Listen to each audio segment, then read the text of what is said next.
Guys, ako guys.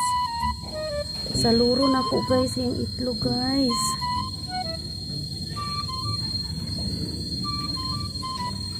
Ay! Bulan, like. Nakabag-id man sa kuan. Oh guys, yung itlog nakabagnos man sa simento. Nagapak man. Tara guys. Ayan na. May itlog na siya guys. There's na yung pag-id guys. Oh.